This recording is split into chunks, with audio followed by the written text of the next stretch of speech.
Oke teman-teman, assalamualaikum warahmatullahi wabarakatuh ya. Nah, jadi pada video kali ini aku bakal coba ngebahas gimana sih cara setting terbaru ya untuk aplikasi OBS atau mungkin software seperti Premiere Studio ya. Karena kalau misalkan OBS sama Premiere Studio itu ya kurang lebih sama aja teman-teman. Mungkin tampilannya agak beda, tapi ya sebagian besar itu angka-angkanya sama aja, settingan-settingannya itu ya sama-sama aja teman-teman.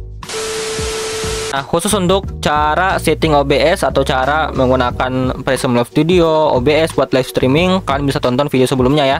Karena di video sebelumnya aku udah bahas cara lengkap untuk live streaming dari awal sampai akhir. Lengkap teman-teman, bisa ditonton dulu ya. Nah, di sini kita fokus ke rekamannya aja. Nah, pertama-tama guys, yang pertama kalian setting adalah bahasanya dulu ya. Jadi kalau kalian masih kurang mengerti dengan bahasa Inggris, karena di sini aku pakai bahasa Indonesia ya. Jadi biar lebih gampang nanti kalian ikutinnya, silahkan pakai bahasa Indonesia aja ya. Kemudian nanti diklik OK aja. Next, langsung masuk ke pengaturan. Di sini kita langsung setting pengaturan rekamannya ya, teman-teman. Nah, di sini kalian langsung masuk ke bagian video dulu. Nah, jadi di bagian video ini adalah resolusi video atau resolusi yang ditampilkan di layar monitor ke OBS-nya, teman-teman. Jadi seberapa bagus kualitas layar atau kualitas video yang diproses di OBS-nya ya. Nah, biasanya ini tergantung dengan resolusi monitor kalian masing-masing atau resolusi PC atau laptop kalian ya. Nah, saran aku pakai aja yang paling tinggi yang ada. Jadi misalkan di sini aku 920 kali 1080 pixel, aku pakai yang paling tinggi ya. Dan yang di atas ini sama teman-teman. Jadi dipakai juga yang 1920 kali 1080. Nah, apapun yang ada kalian angkanya tuh ya. Jadi disamain aja yang atas sama yang bawah. Nah, kemudian di sini ada rasio aspek teman-teman. Jadi buat kalian yang di PC atau di laptop, kalau kalian mau merekam dengan tampilan potret ya atau layar HP berdiri gitu, kayak layar HP berdiri, kayak tampilan TikTok ya, potret. Nah, sebenarnya bisa teman-teman. Caranya itu tinggal dibalik aja ya teman-teman ini. Tinggal dibalik angkanya. Jadi apapun angka yang ada di kalian tinggal dibalik, yang depan tinggal belakang, yang belakang dimajuin ke depan. Jadi misalkan seperti ini ya, aku udah ganti, tukar posisinya. Nah, otomatis aspeknya bakal berubah ya. Yang tadinya 16:9 sekarang jadi 9:16. Siapa tahu kalian mau merekam dengan tampilan potret ya, itu bisa guys. Nah, seperti biasa ini disamain aja. Kemudian di bagian nilai FPS umum, ini pakai aja nilai FPS umum ya. Kemudian FPS-nya setting aja ke 60 FPS teman-teman. Ini yang paling standar ya. Nah, setelah itu nanti kalian bisa langsung klik terapkan, terus klik OK. Nah, jadi tampilannya nanti seperti ini ya. Ini bakal kayak tampilan HP gitu guys, walaupun kita rekam di PC atau laptop ya. Ini tampilan potret ya namanya. Nah, kemudian yang selanjutnya di bagian audio ya. Nah, jadi audionya itu misalkan ya kalian lagi ngomong seperti aku ini atau lagi ngegame. Nah, biar rekamannya itu lebih bagus, suaranya lebih jernih, jadi kalian pakai aja yang 48 ya kHz atau pakai aja yang paling tinggi ya, sesuai dengan di OBS kan masing-masing. Nah, selanjutnya di bagian ini guys, salurannya pakai stereo. Jadi kalau awalnya pakai mono, kalian pindahin ke stereo seperti ini. Nah, untuk yang lain-lain ini nggak usah disetting-setting lagi ya, biarin aja bawaan, nggak perlu disetting-setting. Kemudian di bagian output teman-teman, di bagian output di sini adalah intinya ya. Jadi di sini ada yang namanya rekaman. Nah, sebelum itu untuk mode outputnya yang dari sederhana ya, awalnya itu sederhana, kan seperti biasa pindahkan ke bagian lanjutan dulu seperti ini. Kemudian di bagian streaming di sini rekaman, audio dan buffer reply. Nah, karena di sini kita buat rekaman ya, kita bahas buat rekam aja. Jadi nanti tinggal di setting aja di sini teman-teman ya. Rekaman, kemudian jenisnya pakai yang standar aja teman-teman ya, jenis standar. Untuk pengaturan rekaman, jalur rekaman di sini ini adalah dimana kalian mau menyimpan rekaman kalian. Jadi mau di disk kemana ya, mau di yang penyimpanan mana gitu guys. Nah, kalau aku di sini aku pakai di disk D teman-teman, volume D. Nah, setelah dipilih seperti ini tinggal diklik pilih folder. Nah, maka secara otomatis kalau kita udah berhenti merekam, nanti rekamannya bakal tersimpan di disk D ya, atau disk yang sesuai dengan yang kalian pilih tadi. Nah, kemudian di bagian format rekaman ini kalian pakai aja yang MPEG, MPEG, strip 4 dalam kurung .mp4 teman-teman. Ini yang paling banyak dipakai dan yang paling kompatibel untuk sebagian besar ya. misalkan YouTube atau aplikasi-aplikasi edit CapCut, KineMaster, ini yang paling banyak dipakai teman-teman. Nah, ini di bagian pengkodaan video. Untuk pengkodaan video ini lumayan penting juga ya teman-teman ya, karena ini pengkodaan video kalian nanti mau performa apanya nih yang mau dipakai buat menjalankan rekamannya nanti, atau menjalankan streamingnya nanti, atau menjalankan OBS-nya. Nah, karena kan di PC itu ada dua ya, ada dua komponen penting, mesin utama, entah itu GPU atau CPU, entah itu VGA, kartu card, atau prosesor laptop atau PC kalian. Nah, jadi pengkodaan video ini cara settingnya gampang banget ya buat kalian yang punya VGA atau kartu graphic card ya, atau punya GPU yang lumayan bagus. Jadi nanti kalian bisa pakai yang Nvidia atau AMD, NVNC, ujungnya ada H.264-nya. Intinya ujungnya itu ada H.264-nya ya. Karena kan beda-beda VGA, mungkin yang awalnya ini Nvidia, mungkin namanya AMD gitu cuy. Cuman yang penting cari aja yang ujungnya ada H.264 ya. Ini artinya yang bekerja nanti adalah VGA kalian ya, atau GPU kalian teman-teman, atau kartu grafis kalian. Jadi biar nanti nggak nge-lag teman-teman. Seperti ini ya. Pakai aja yang H.264. Nah, jadi wajib dibagi-bagi guys ya. Jadi penjelasan singkatnya, kalau misalkan kalian cuma pakai satu CPU buat ngegame, CPU buat ngerekam, nantinya bakal was-was gitu cuy, was-was itu ya. Jadi wajib dibagi atau dibelah gitu teman-teman. Yang satu buat ngegame difokuskan ke CPU, yang satunya lagi buat ngerekam pakai yang GPU teman-teman, biar nggak nge-lag ya. Itu cara mengakalinya.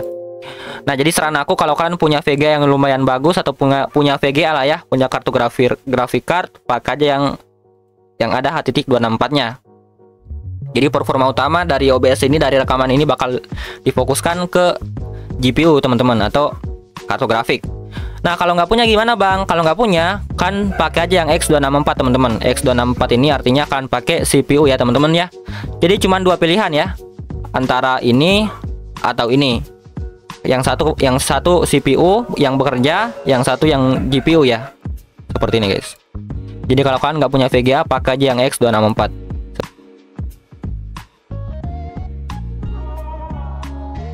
Seperti ini guys ya. Di bagian pengkodaan audio, pakai aja yang FF, MPEG, AAC. Kemudian untuk track audio ini nggak usah disetting ya, nanti bakal otomatis. Kalau aku di sini cuman tercentang satu doang, track audionya satu doang ya. Kemudian untuk di bagian skala ulang output, nggak usah disetting ya. Lanjut ke bagian bawah, ada yang namanya pengaturan pengkodean. Nah, ini lumayan penting ya, penting banget malahan, karena di sini berpengaruh dengan hasil rekaman kalian nanti, entah jernih atau burik atau blur. Nah, ini tergantung di sini ya. Nah, jadi wajib disetting baik, tapi nggak boleh salah-salah juga ya. Siapa tahu nanti kalian pakai settingan yang terlalu bagus juga, terlalu jernih, tapi malah berat teman-teman. PC kalian atau laptop kalian malah nge-lag gitu cuy. Jadi wajib yang sesuai ya, disesuaikan nanti masing-masing. Nah, aku di sini bakal coba kasih tahu caranya ya, cara settingnya yang baik dan benar gitu. Nah, yang pertama untuk di bagian control rate ini wajib pakai CQP ya teman-teman. Jadi kalau kalian mau merekam itu lebih baik pakai CQP. Nah, kecuali kalau buat streaming biasanya pakai CBR ya, CBR. Kalau buat rekaman khusus pakai rekaman tuh pakai aja yang CQP. Nah, lanjut ke bagian level CQ, ini pakai yang 18 aja ya. Ini yang 18 paling bagus teman-teman. Kalau nggak salah bawaannya itu 20, kalian turunkan aja ke 18 ya, karena kalau 20 itu lebih ukurannya lebih besar gitu teman-teman. Jadi ukuran rekamannya nanti bakal ya over gitu cuy. Bakal cepet memenuhi penyimpanan PC atau laptop kalian. Nah, kemudian di bagian interval keyframe ini pakai yang 2 ya teman-teman, 2 second. Kemudian untuk presetnya entah itu buat rekaman atau streaming, kalau menurut aku ya sama-sama aja, pakai aja yang P6 teman-teman. Jadi karena kalau kita pakai yang P7 ini sebenarnya bagus ya, cuman ya ukurannya terlalu berat dan kinerjanya juga lebih berat gitu cuy. Jadi kadang kalau kita sambil ngerekam game itu PC kita bakal lag ya, karena ada dua software yang bekerja keras secara bersamaan, OBS dan game gitu. Jadi aku sarankan pakai aja yang tengah-tengah. Kalau yang P6 ini lebih lambat, kualitas lebih baik.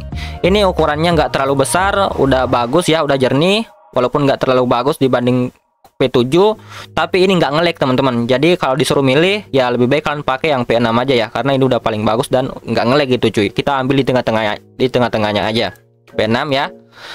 Nah, cuma nanti kalau misalkan kalian P6 masih nge-lag, terpaksa ya, mohon maaf, kan turunkan aja ke P5 atau P4. Jadi nanti kalian mainin di sini aja ya. Kalau misalkan PC kalian atau laptop kalian kurang kuat gitu, atau panas, atau malah ngeframe ya, atau nge-lag gitu. Jadi tinggal diturunkan aja presetnya ke P5 atau P4 teman-teman.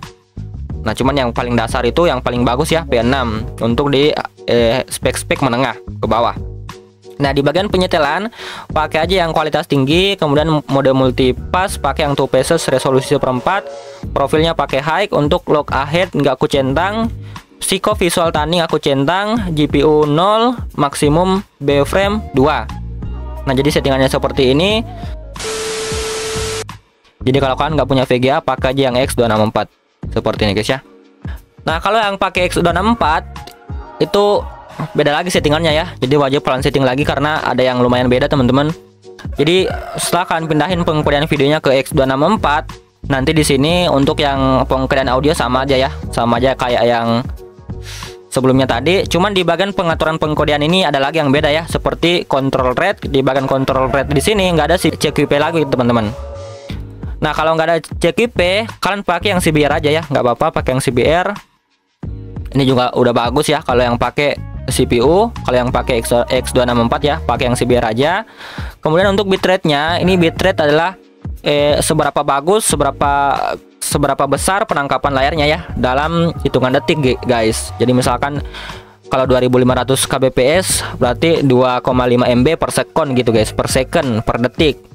Jadi nanti kualitas videonya otomatis bakal lebih buruk ya, tapi ringan itu.